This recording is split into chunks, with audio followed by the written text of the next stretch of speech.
This is insane.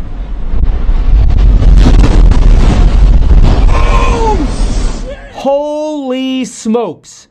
Literally, this is the crash footage from the ground of a truck. You could see the truck driver sitting here on his phone. This is actual dash cam footage of this UPS cargo aircraft with now 4 confirmed deaths and 11 injuries being reported. This is actual footage of the crash, not artificial intelligence. Frankly, I wish it was. But these are real lives that are being affected by this crash. And in this video, we're going to talk about new information that just came out on this aircraft crash.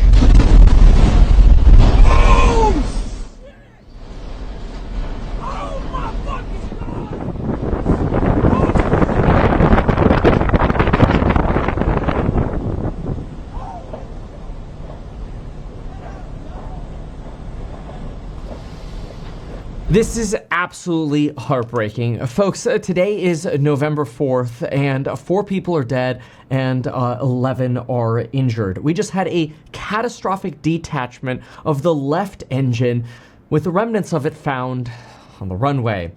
This potentially then led to a catastrophic, not only loss of thrust, but likely system control, maybe even a compressor stall of the third engine at the tail, leaving the aircraft potentially with only one viable engine. Frankly, this was not a survivable accident. This is a McDonnell Douglas MD-11, tail number November 259er uniform Papa. It crashed shortly after takeoff from Kilo Sierra Delta Foxtrot. That is the Kentucky Louisville airport. And folks, this is what the aircraft looks like. It's operated by KLM. It's been used for transatlantic flights. This is an aircraft that has a long reputation, and this specific model that crashed today has been manufactured relentlessly in the 90s, and the very aircraft that crashed today was manufactured in 1991, which, yes, does make it 34 years old. And that is raising some questions about, is this aircraft potentially too old to still be operating? What was the maintenance history and the status of this? Here it is. You can see it. The McDonnell Douglas MD-11 Foxtrot, manufacture year 1991, with engine certified April 28th, 2007. Those aircraft engines therefore certified over 18 years ago, raising questions about the potential airworthiness actually of them and the maintenance history of those. But we know that this aircraft ended up taking off from runway 17 right, and it looks like they ended up taking the entire available runway that they could use from the taxiway Alpha 8 for a full-length departure. Now, it is possible that they could have backtracked on the runway and turned around over here to pick up additional runway length, but it does not seem likely that that would have made any difference given the complete and catastrophic detachment of their left engine, their number one engine. Their number one engine detaching, unfortunately, which is pictured here, is unfortunately something that has happened before with devastating consequences. In fact, if we study what happened with American Airlines Flight 191, we could find that this DC-10 ended up killing 271 passengers as it crashed on May 25th, 1979, plus killing 2 people on the ground.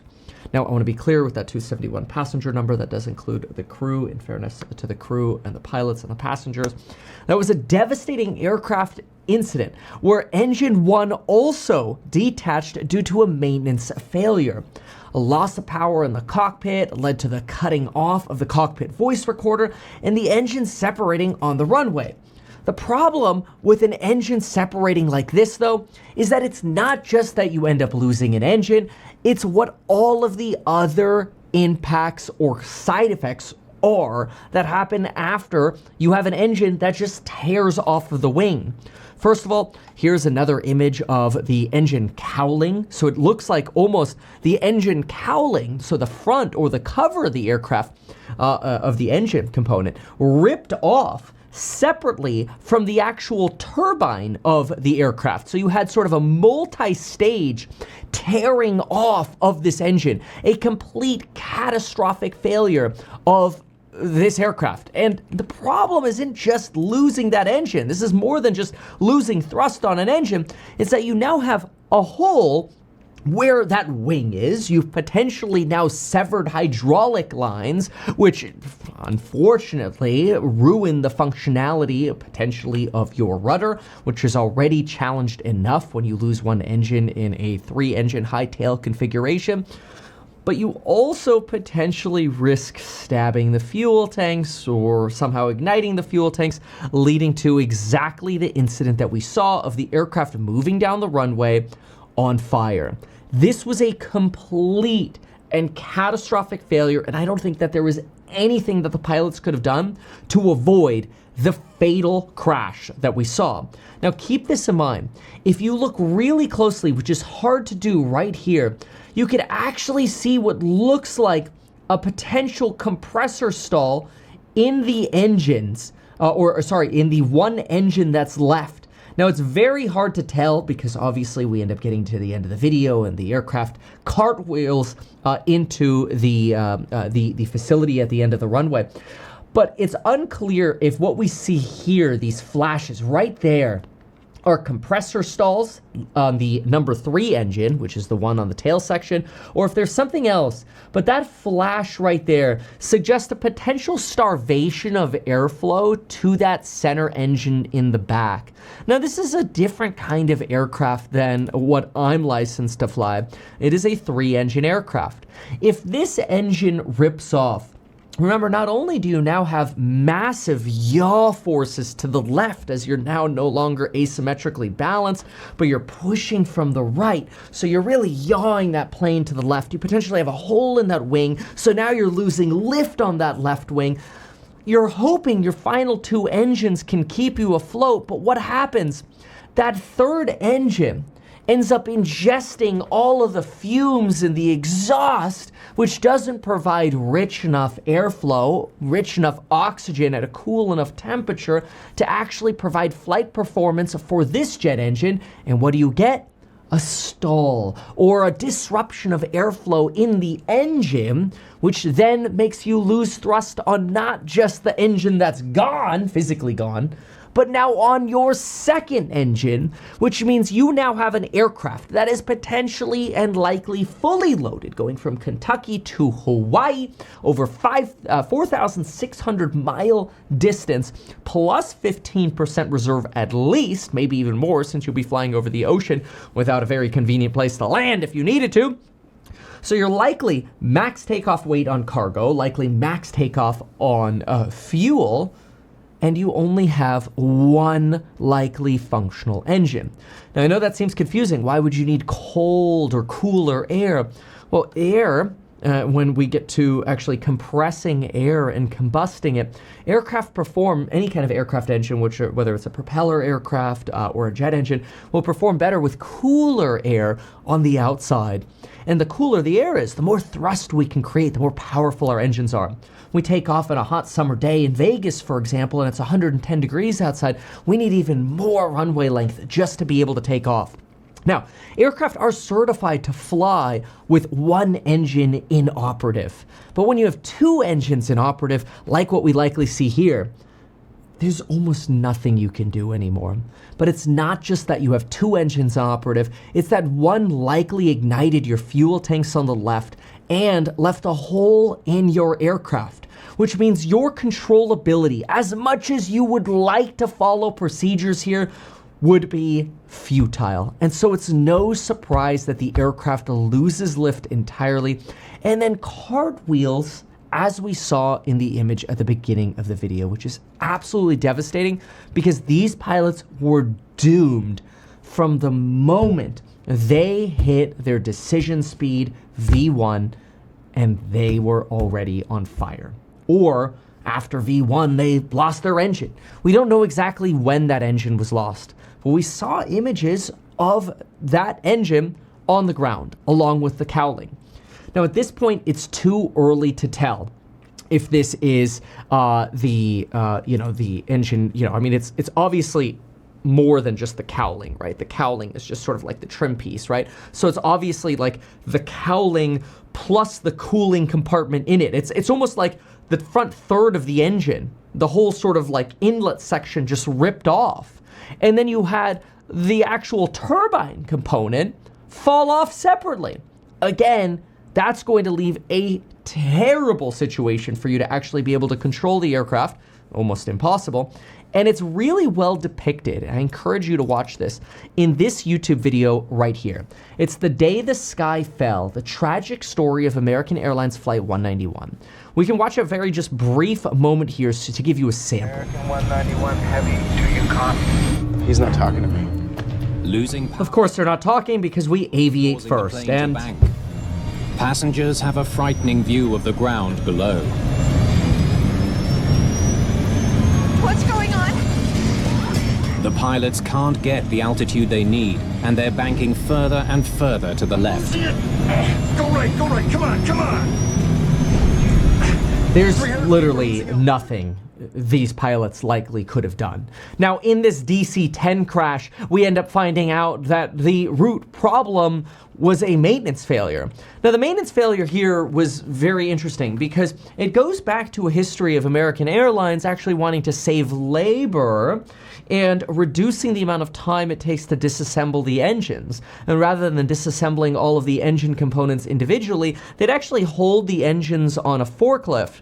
But forklift operators wouldn't be able to visually see where the engine and where the structural components of the plane were, and they were only guided by a voice or hand signals, or both. And unfortunately, in such a case, damage could occur to the actual mounting brackets of the engines, and that damage, which in the case of the DC-10 1979 crash, that American Airlines Flight 191, in that case, we ended up finding an NTSB conclusion that the aircraft had structural damage that got worse every single takeoff and landing until it finally failed in the catastrophic manner that it did. Is it possible that's exactly what happened here? Absolutely, especially since this aircraft has a flight history of multiple different flights over the last month. There are some rumors, and keep in mind, all of the information here is still to be verified. We are not on the ground there, so we can't verify everything. What we can do is try to piece together parts of the puzzle, and we can see this aircraft was actually quite active at flying. We just had a 1-hour flight from Baltimore. Before that, we had another 1-hour flight. Before that, we had a flight from Ontario. Then we had Oakland International. Then back to SDF, Louisville, Kentucky here. Miami, Tampa, Portland, Ontario, continuously coming back to SDF almost as if this was home base here.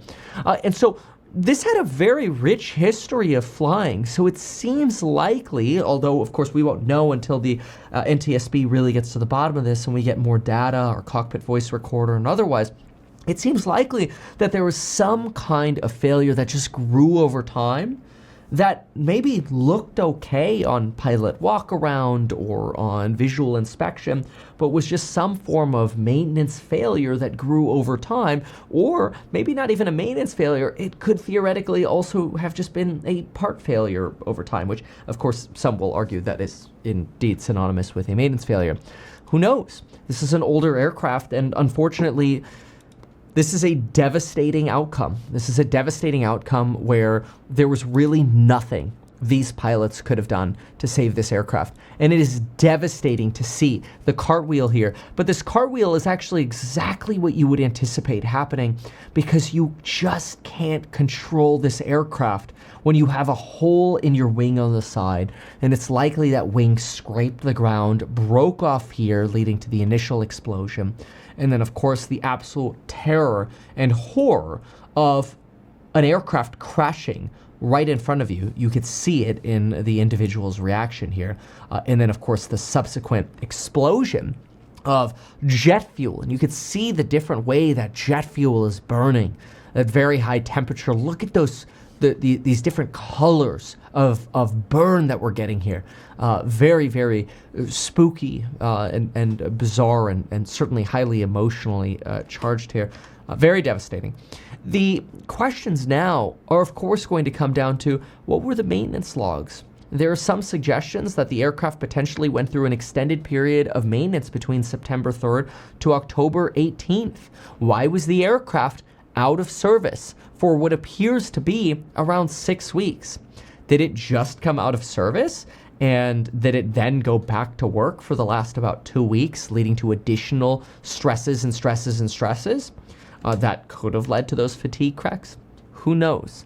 But it's unfortunate because this is eerily similar to the disaster of that same style of incident that we saw in Flight 191, where you also had on the runway engine components indicating that you had this catastrophic failure at takeoff. Take a look at this. Here's one of the images showing you components strewn across the runway here. And it certainly doesn't help that some suggest there was a recycling plant, potentially with even more petroleum tanks in the crash distance of the actual damage. Now, it's unclear if that had anything to do with it. There are some folks posting that this was near the area, but not necessarily near the actual crash site. Who knows? We've seen a lot of different footage here, and we're just going to have to wait and see to get more information on exactly what happened, but this is terrible, and now we have a little bit more information, and I'm sure even more will come out in time. But in my opinion, there was nothing anybody could have done here once that plane was on fire. Why not advertise these things that you told us here? I feel like nobody else knows about this. We'll try a little advertising and see how it goes. Congratulations, man. You have done so much. People love you. People look up to you. Kevin Paffrath there, financial analyst and YouTuber. Meet Kevin. Always great to get your take.